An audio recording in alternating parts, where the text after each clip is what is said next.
Student, আমিও student, আপনাদের মতোই স্টুডেন্ট। ওকে, আপনি আমার কেমন স্টুডেন্ট? আপনার বয়স তো সর্বোচ্চ আমার বাবা থেকে 2-3 বছরের ছোট হবেন। আরে মামা বুঝোস না, আদু ভাই আদু ভাই।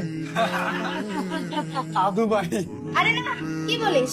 ওনাকে দেখে একটু ম্যাচিউরড লাগে আর কি। কি বলেন না তো ভাই?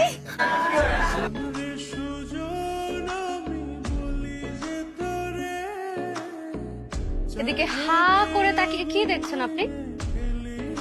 দাঁড়ান, কিন্তু আপনাকে দেখে কিন্তু একদমই স্টুডেন্ট মনে হয় না।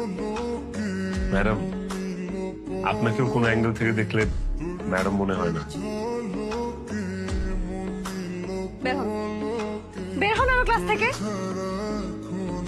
ওয়াও, তুমি তো হ্যাপি হ্যান্ডসাম, জিম করো তাই না? Yes ma'am. বাইরে দাঁড়িয়েছিলে কেন?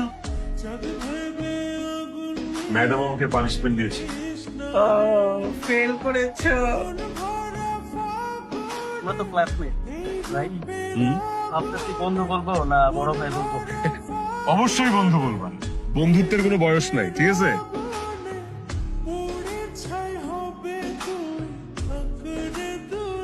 তো ক্লাস কয়টা? 7টায়, ও 10টায়, 10টায়, সরি 10টায়। 10টায়? এখন বাজে 7টা। আমি বুঝলাম না, আগে তো ক্লাসই করতে চাইতি না, আর এখন 10টায় ক্লাস 7টায় রেডি। ব্যাপার কারণ আমাদের ফ্যাকাল্টিতে একটা ম্যাডাম আছে, দেখতে এত সুন্দর, মাহি?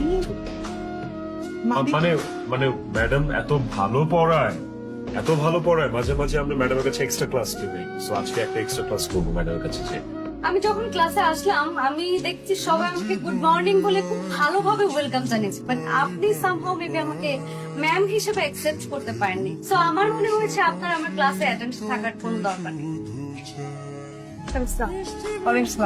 কি সমস্যা? আপনি যদি এমন করেন, ক্লাসে তো কোনো ছাত্রছাত্রী আসবে না। চুপ চুপ, একদম কথা না। ওকে আমি খুব ভালো করেছি, আমার পারিবারিক আত্মীয়, ও খুব ভালো ছেলে। কিন্তু ম্যাম, আমার তো এখানে আবার কথা বলে, এরপর থেকে আপনার কখনো ওকে শাসন করবেন না, ক্লাস থেকে বাইরে বের করে দেবেন না, ঠিক আছে? আপনি নাকি আমার নামে কমপ্লেন করেছেন। আপনার সাহস হয় কিভাবে স্টুডেন্ট হয়ে একজন ম্যামের নামে কমপ্লেন করেন? হ্যাঁ, লজ্জা করে না আপনার? না,